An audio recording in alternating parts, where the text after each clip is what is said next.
welcome on into another episode of the Whiskey Crusaders. I'm Will. I'm Sarah. I'm Matt. Strap in, folks. This is apparently going to be a long one. Today we're talking about Maker's Mark. Be sure to hit that like and subscribe button and click that notification bell. Here goes Matt with 5-minute history. Actually, before you do that, everybody, if you want to, I put the number down here where you can skip the history and go straight to our nosing and tasting notes. Matt, go ahead, buddy. All right. It's a giant ball of Maker's Mark, Kentucky straight bourbon whiskey with a Y, not an EY, because, it has got to be prestigious and special. But yes, like they said, this is going to be about a 5-minute or more history of this. This is one of my grandfather's favorite bourbons of all time, so we're finally going to get to. We actually drank the cask strength one in its casket.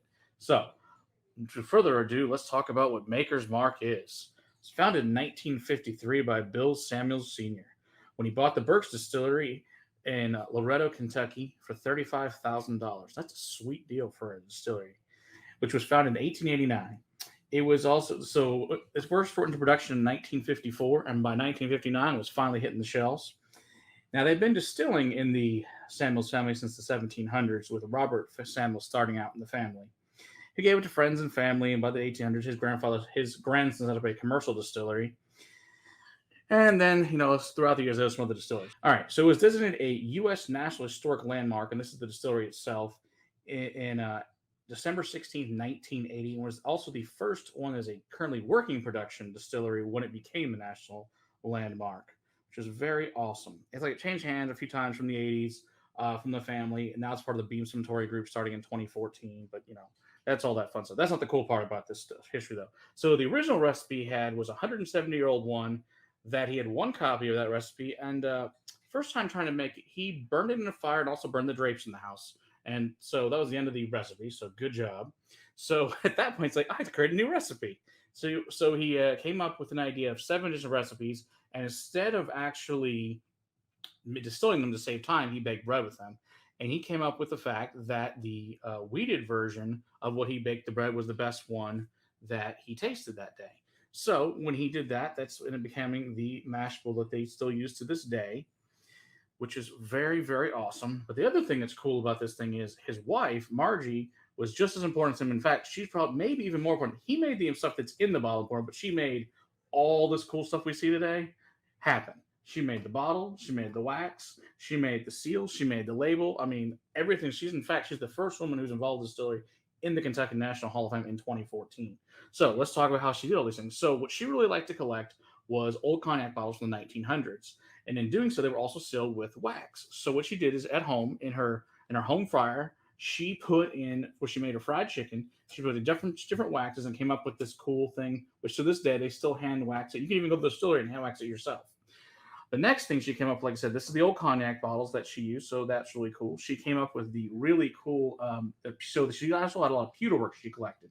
And so they would call this, and that's where the name came, your Maker's Mark. And so then this is her actual Maker's Mark here. So on it, you've got the S, which is for Samuels. And so then and the star itself is for the Star Farm, which is where the family lived. And the IV was 4th generation distillers. Well, they found out later it was 6th generation distillers. But hey, it's fine. They left it at 4 because it's been that way ever since. They don't want to change a good thing. Another thing that she made important was she was the person who started the Kentucky bourbon tourism industry.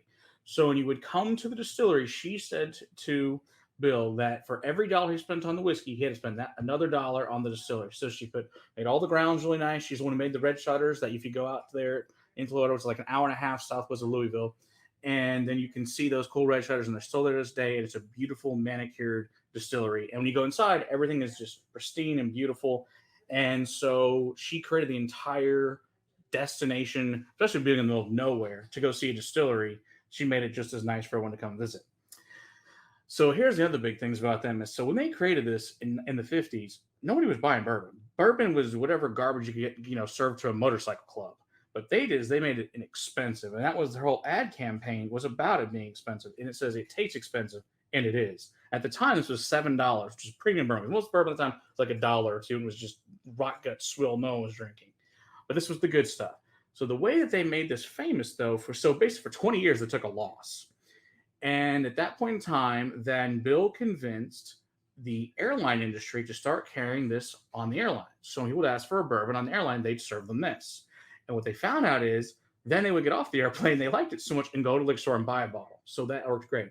But the big thing for them was there was a guy who was a journalist who was on an airplane one time, and he said what a great idea this was, and wrote a huge front page ad to the Wall Street Journal about how awesome that they were going against the grain with a different grain. And ever since then, they said they couldn't even keep up with the sales at that point in time, that they ended up they've doubled production. So it went in 1959 to having 250 cases, which is nothing. By 2013, over 1 million cases. Another unique thing about this is in 1975, his son took over, which is Bill Samuels Jr., who prior to this was a rocket scientist, which is pretty cool. He worked on the Gemini rocket and also the Polaris rocket, which is the first nuclear rocket launched off of a submarine to attack the Soviets, whoever. Thankfully, we never had to use any, but, shit happens. So anyway, so his big thing was he created the Whiskey Ambassador program, where you could anyone could become an ambassador. You can actually still send away with this today. They'll give you little cards and cool things to talk about it and shirts and everything. But he also, with the whole idea of a whiskey ambassador, he dressed like with Elvis. He'd wear a dress. He'd dress with Little Richard, whatever it took to get you. And he'd go bar to bar to bar, selling Maker's Mark to get people to buy this product. So basically, it was really truly built bar to bar. But its other big thing was, for the first new product in over 50 years in 2010, created the Maker's 46, which we'll talk about another time, which is another cool thing. But and then his son, Rob, took over in 2011, and he helped to create, I know it's a long, lovely history. He created the private selection program that a lot of us are familiar with today. We can, different stores, carry their bars, have their own picks. But they also created a limestone cellar for the first time, which they would age 46 and all the private selections in, which is 52 degrees year round, which is a very cool thing to have. They're also the only distillery in Kentucky that has their own, I know it's long history, has their own watershed and water source on the property. In fact, that is not a protected area because the trees and everything help clean out the water. And it's an iron-free water, iron-free water source, which is very important with the limestone water filter there in Kentucky. So that's all this awesome stuff on that. Also, Dave Pickerel, who we all know, was 14 years the master distiller there, who, of course, helped create many of the famous craft distilleries today. All right, so let's go on to what's actually in this bottle now. So I know it's awesome. Hey, I know. Hey, yes. Are you guys done listening to Matt's voice? I'm not even done yet. Not yet. He's still got hold things on, to say. before you keep on going, isn't there a patent and whatnot on the wax and There everything? is. If you try to copy this, they will definitely sue you. That's what I thought. For sure. Which You is hadn't pretty mentioned cool. that yet, and I didn't know if it was in your. I know. We're getting there. We haven't gotten that part, but yes, they will sue you for that. So, all right. So, like I said, this particular one is 45%. It is a mash bill of 70% corn, 16% red winter wheat, which of course is the special grain that really nobody used. I mean, yes, they use it in Pappy Van Winkle and they use it in Weller, but that was really about it. And Old Fitzgerald time, of course, was all Stitz Weller products. And 40% malted barley. The other cool thing is that corn has been coming from the same family, the Mattingly family farm, for over 60 years to these guys. And then down the road from the Peterson farm, they grow the red winter wheat on. So very awesome. They're doing that. Every barrel to this day is still hand rotated by hand from the top of the warehouse, where it has to last at least 3 years, and then tasted by a panel. If it's decided it's ready, they move it down one tier, and that's to keep the temperature control till as it ages. Each of those barrels weighs 525 pounds. That's not a fun move by hand, but that's what they do. Each bottle is 6 to 7 years old, is what's in here. So when they created this, they wanted to create one that was not bitter, not sharp, and they wouldn't make it fast, and they wouldn't if they could anyway. Each barrel is, and the whole small batch thing really was pretty much created by them, and it is only 19 barrels. To this day, still only 19 barrels is the maximum allowed per batch for them. They use a 150-year-old heirloom yeast strain that is actually still in the cypress tanks that came when it was the old Burks Distillery. And those same cypress tanks are over 100-year-old. The planks are made out of cypress in there. They use a very special double barrel steel columns, and so they had this problem back in 2013. Hey, we need to reduce the whiskey proof because we would like to up production by 6%. So they said, hey, we'll take it from 90 to 84. They had a panel, won't change. Well, of course, people went freaked out and were livid. And this lasted for about a week. And they said, okay, never mind. We're not changing, because Bart threatened to dump it all. They weren't going to use it, screw up the cocktails. They said, fine, we're never changing it. We'll just actually make new stills. So they do is every time Vendome comes out and makes new stills that are exact replicas of the original ones so that they can come out and do it. Another unique thing about these guys is, so this wax that we were talking about, like they said, that we'll see if you at 400 degrees, they heat that up, and then you dip it in here, and each one of these is hand wax. And so every one of these waxes on here comes off as different. So there's never really, every bottle is unique. And they also use a 1935 Chandler and Price print it's hand done to make this label. This label's all handmade every time as well off of that thing. And they only distill up to 120, which is way below the minimum to distill up to, and it barrels at 110 proof. And that's all the awesome things about Maker Mark. I was so excited to give it to you. No it more was and way then. longer than 5 minutes. And Nope. then No more and then. and then so you took so long. I actually have to pour more because we got empty glasses now. So I'm gonna go ahead and pour some more so that we can give you some nosing and tasting notes. Yeah. And then you have to cut out all the and thens. Use it's because of Matt. It's because of Yes. Maker's Mark. Yeah, and then the and then has to all be cut out. I had to make Will cut out like 47 and thens. No more It's like and a then. small child. No more and then. This smells classic. It does It smell does. a little sharp, It is a little sharp. a little on the ethanol side. Oh, I forgot something. Oh, God. 45%. No more and then. 45%. But it's important. ABV, right? It's important. It is 9-month air dried barrels with char level 3. Has to go through a summer, which, as we all know, kiln dry barrels not good. So that is a very important side note. All right, let's see what we think here. Vanilla, oak, cinnamon spices. Yeah. This leans to me into like a nutmeggy, like a baking spice kind of category. It's got that wheat Mhm. fruit on there. Mm-hmm. But I agree with you. It's a little sharp on the nasal passages up here with that alcohol. For being only But- 45% ABV. Yeah, and while I thoroughly enjoy a lot of Maker's Mark products, this one's the least because of that. Mhm. The other ones seem to be even higher in proof, rounder. We do. There's lots of them, and we'll cover them at some point in time. All of them. Like this is one of Yeah. my favorite, basic, classic American bourbons because my grandfather was like probably early. So this was only available in Kentucky until 1988, when it finally came out of Kentucky. It was available in other states. And this is probably mid 90s. My grandfather had me try it, and I was Yeah, like, we have a "Wow." private select one right there in Yeah, our, yeah. on our cabinet up in there. French something. But yeah, I But- think I tried it for the first time. I was about 15 or so. He was very excited to have me try this new bourbon he got.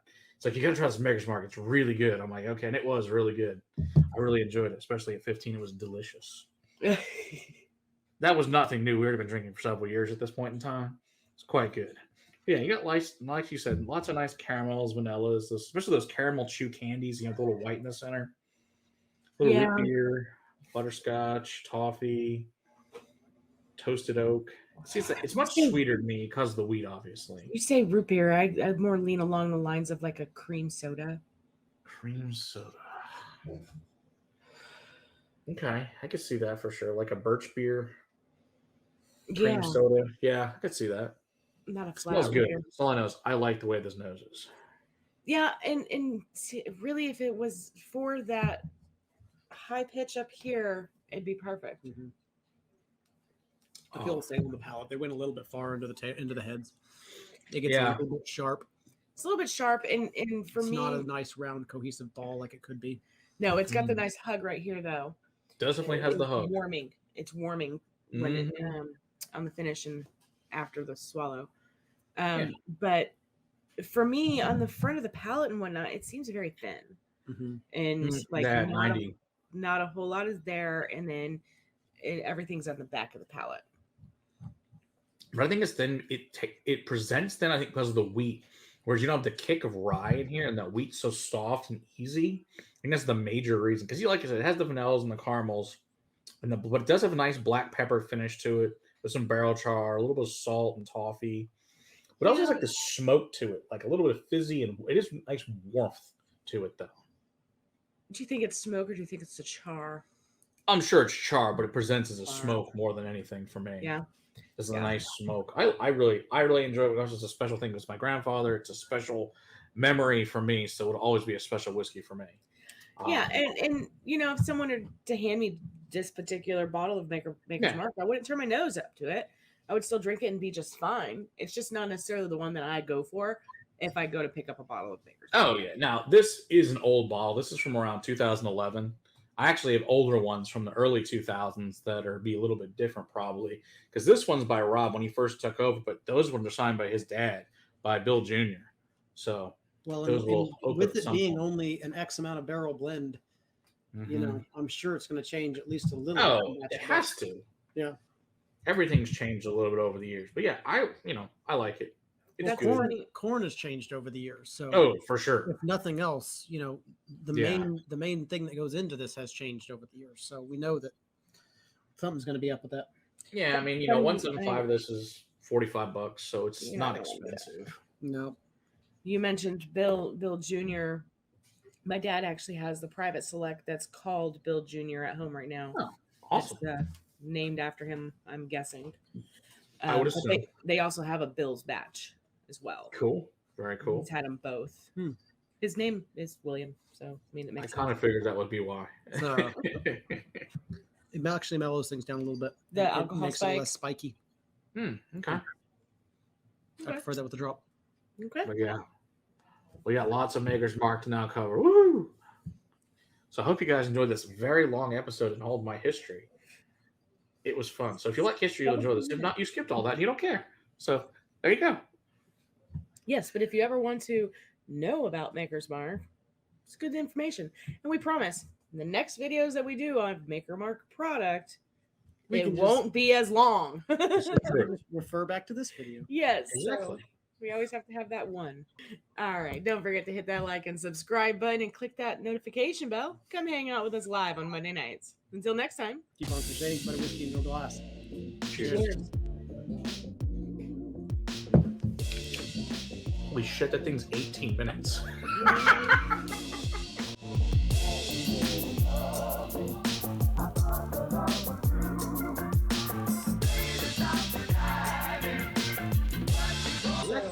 We always have to have that one.